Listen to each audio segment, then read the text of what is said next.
Joining us right out of the gate, old friend of ours, Chief Executive Officer of the Larry H. Miller Company, Steve Starks, joins us right now. Steve, how the heck are you? Hey, Steve. Hey, guys. Good to be with you today. It's been a while. To hear from you. Yeah, you miss these conversations, don't you?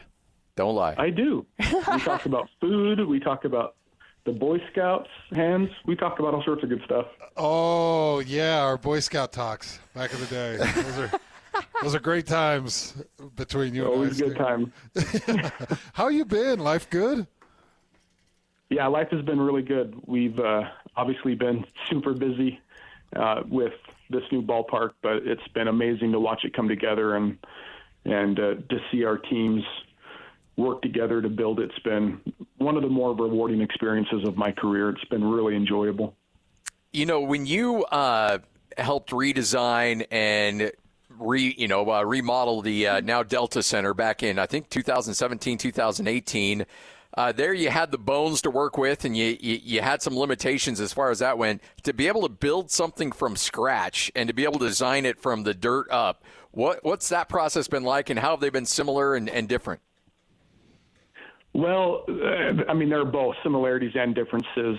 I think the first thing is when we renovated the Delta Center in 2017, we had, I think the number was 127 days to do that. And so you may recall that in the playoffs that year, we lost to Golden State, and they were up in the series, and we had people literally waiting in case we lost that game to start to move furniture out of the suites so that they could begin that night.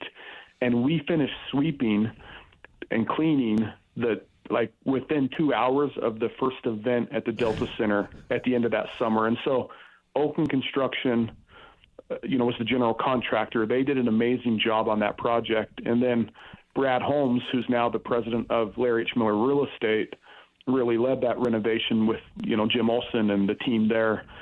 And there was just an intensity around having to get it done and programming everything so that there were no, slippage in the dates. And that was fun for different reasons. And, we built the biggest club space in the NBA. We really restored that arena in many ways nicer to what it was when it was originally built.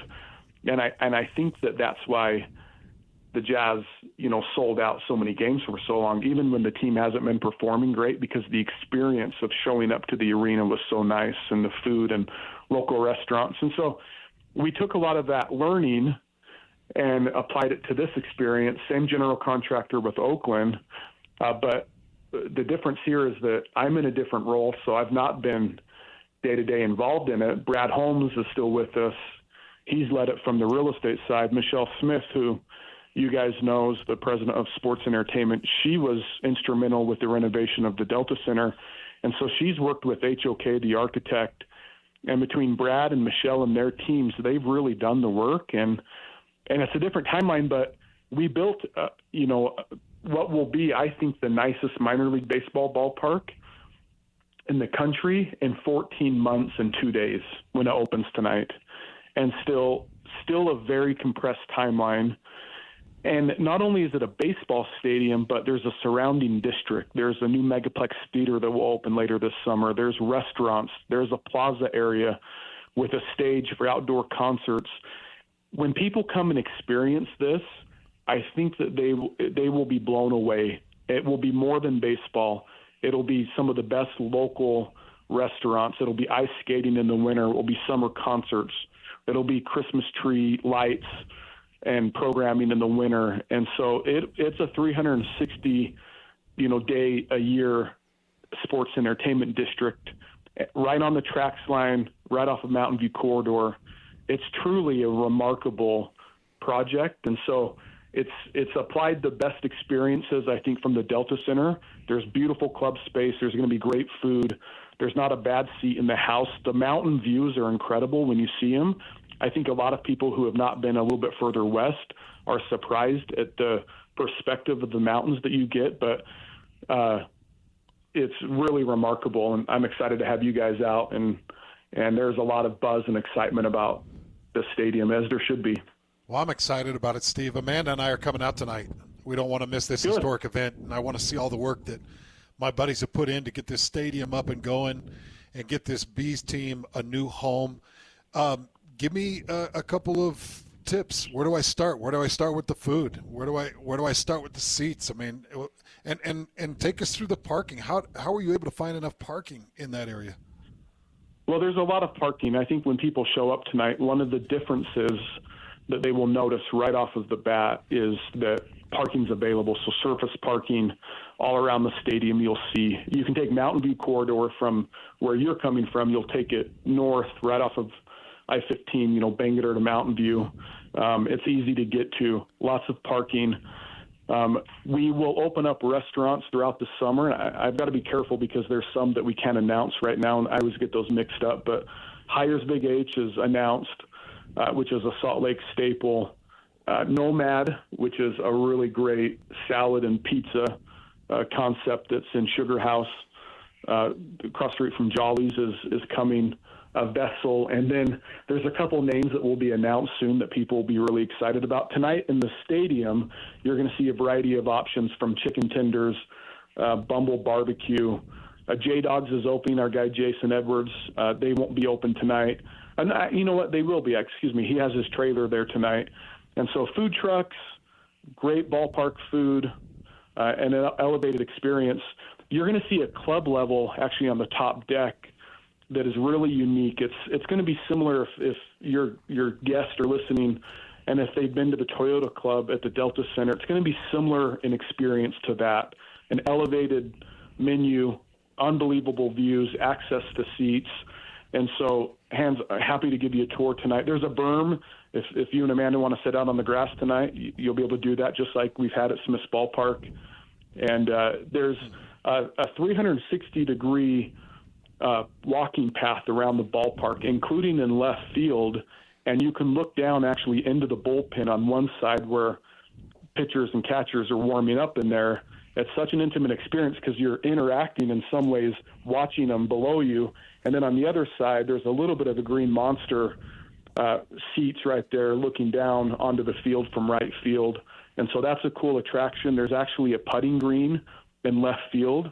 You'll see there's some really cool golf concepts like miniature golf, and again, the food will be, I think, second to none. It is a big league experience in a minor league ballpark. That's incredible. Yeah, I wanted to hit on that too because the emphasis on making this feel big. It is a minor league team, a AAA team with some of the future stars of Major League Baseball coming through there. But I think it gets the sense, as you described this thing, if you sit in there, you're going to feel like you're in a mini Fenway or you're in a mini Wrigley with the amenities and the things that are available for people. There's no question about it. And that's not us overstating it. I mean, look, there's only one Fenway and there's only one Wrigley. But we have spent the last 3 years traveling the country looking at the best ballparks at the major league level and at minor league baseball. And we've tried to take the best qualities that have made them amazing experiences and applied them to this ballpark. And so everything from the views to, I mentioned the Green Monster experience in left field, the berm, which we kept, which is important for people, but the elevated opportunities, the field level suites, which have become very popular among people who want to rent those out. You're actually closer to the batter than the pitcher is.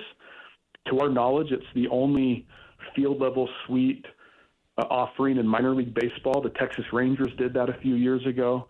And so there's a little bit of everything there depending on what your budget is or your interest. Or if people want to show up to the plaza outside while baseball's going on and grab a milkshake and a burger or a salad, there's lots to do out there as well. So it's a really fun, active experience. We wanted it to be designed in a way that you could take tracks and be right there. So the entry into the ballpark is actually through center field, which is really cool. There's entry at home plate as well for those that park over there, but you can access the ballpark in multiple ways. The clubhouse is beautiful. It's like a big league clubhouse amenities for the players and managers. That's been fun, I think, for the team to show up. And you probably saw when they were here for the first time, they all got their phones out, were taking pictures and videos, and were blown away by it. And so a little bit for everybody, and a place that you'll definitely want to make part of your summer routine. What's the development and building process of a multi-million-dollar structure like, Steve? Because I've been a part of a couple of different builds. My wife and I have generaled a couple of houses, and we just actually built out my mom and dad's house. And, we'll get a call, and they'll be like, well, we put regular glass on a lowered level that it was supposed to be tempered glass. That's going to cost you an extra $1,000 because we got to replace it. We're talking about little $200 and $300 structures. What are the calls like that you get on a multi-million-dollar structure when somebody did the plumbing wrong or something goes wrong? You know what? There's 100 of them. And honestly, on this project, our team handled all of it in stride. And again, it's because we have experience with a great real estate team. Michelle and her team are really experienced. And so you go with the punches, and we have great partners at the contractor and subcontractor level, and everybody's committed to doing it the right way. But even yesterday, there were still things that were like, hey, that's not in yet, or they put this in the wrong place, so they're going to fix it. And you just have to go with the flow a little bit. And it starts out with a really great design plan. And we're fortunate because we have this world-class team of master planners and architects and designers that have led projects like Daybreak and others. And so they started with a blank canvas and great infrastructure like a TRAX line and Mountain View corridor that are already there. And so what they were able to design was, how do we incorporate baseball into a plaza, into restaurants, into shopping? And wait till you hear later this summer some of the announcements of some of the brands that are going to be out here in downtown Daybreak. It will be really exciting. And the concept was, let's not make it just baseball. Let's make it a place where kids could ride their bikes and scooters, and we'll have parking for bikes. Let's make it a place for people to get there with mass transit and get off right at the home plate entry, a place where you can watch movies and bowl, have arcade experiences, go to concerts. And so they designed this in a very unique way, and it's going to be amazing to start the season. It will get better every month because new things open. And in the years to come, you'll see that it is a new urban center in this part of our state that allows accessibility from, north, south, east, west. And so we couldn't be more excited about it. I know we're a ways away from decisions for Major League Baseball. You guys have made your position very clear. But when you build a stadium like this and you knock it out of the park, no pun intended, in terms of this stadium and the amenities and taking care of fans and players and things like that, is this another resume builder in your hopes of bringing a Major League Baseball team to the state of Utah? Yeah, I don't know that it's necessarily about us. And here's what I mean by that. I think what it shows is that Utah can do big things, and that we have an amazing fan base that loves baseball. And people love baseball in our state. That is very clear. And so our ticket sales have been through the roof as we've announced the stadium and started the season. You're going to see sellouts on a regular basis. Those things matter to Major League Baseball because they want to go to a place that ultimately can support a major league team. And I mentioned before, we've done the surveys, we've done the analytics behind it, and it shows that Utah hopefully will be a great Major League Baseball market in the future. And whenever baseball is ready for expansion, whenever they start that process, the fact that we'll have a beautiful minor league facility in the same market, 40 minutes away, I think does strengthen our case. And it does strengthen the fact that we have an ownership group that loves the sport, that has demonstrated that we can build world-class venues, whether at the Delta Center or now the ballpark in America First Square, and that they will be able to envision that at the Power District because we own the land, the state and the city are great partners on it. Again, we have tremendous architects, general contractors with national reputations involved.